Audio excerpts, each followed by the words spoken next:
It's 2 a.m., I'm 41 weeks pregnant with baby number 4, and I've been in pretty active labor for several hours. Very intense contractions, but they were 10 minutes apart.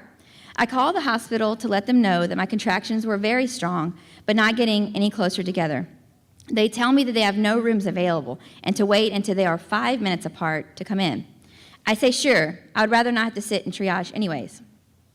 Fast forward to 4:45 a.m., I realize that my contractions are now 0 minutes apart.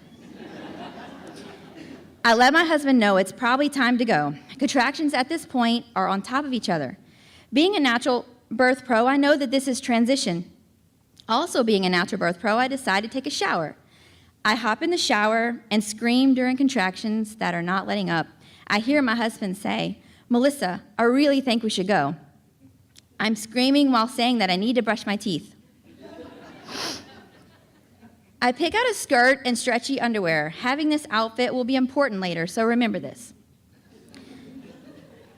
I start to brush my teeth, which conveniently has a 2-minute timer. Buzz, scream, buzz. My husband is now getting frantic about us leaving. He's calling his mom to come stay. I am screaming and yelling and taking transition like an old pro. Right as I'm finally ready and my husband is dragging me out the door, I need to use the bathroom. I rush to the toilet and tried to go and realize that I'm now in the pushing stage. Uh-oh. We run, waddle to the car, and I leave the house before we even have a sitter for our kids. Good parenting right there. We start to drive to the hospital, which we have done many times as recently as the day before, only to realize that the road is closed. Yes, closed. Granted, I did see a sign earlier saying it was going to happen, but surely they didn't actually mean they would close the road. My husband is now asking me how to get to the hospital. In our relationship, he's the driver, I'm the navigator, come hell, high water, or childbirth. So through my screams of agony, I tell him we need to take George O'Neill to Jones Creek to Harrell's Ferry. That's a lot of words. I have no idea how I manage that. My husband asks me which way we should go at the intersection.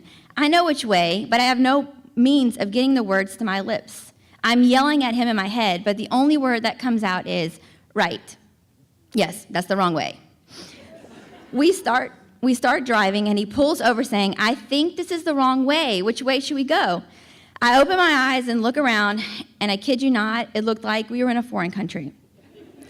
I start to fake cry, which I almost always do before delivery, and I say, "I don't know." The midwives tell us to come to the emergency room. They would be waiting.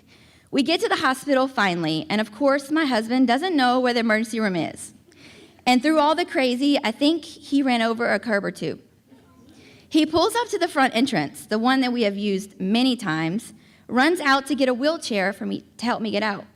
Right as I get out of the truck, my water breaks. He tells me to sit down. I'm like, I can't sit down. So I waddle, push the chair in, the door, and miraculously it is not locked. We get in the elevator. My husband then says, "What floor?" I am, of course, mute at this point and practically delivering a child. So he pushes floor number 2. Yes, it's the wrong floor. We arrive at floor number 2, and there are 2 poor nurses near the elevator. We realize that it's the wrong floor, and my husband yells, "We need help!" And 2 cardiac nurses come on board. They are just as clueless as my husband, and although very sweet, know nothing about delivering my baby. It's then that I realize that the elevator is going down. The door opens on the first floor to a pregnant couple. The pregnant couple sees the chaos on the elevator and decides to wait for the next one. It's at this point that I'm thankful for the Ann Taylor skirt and the 30-year-old panties so that the strangers do not have to see my rear end.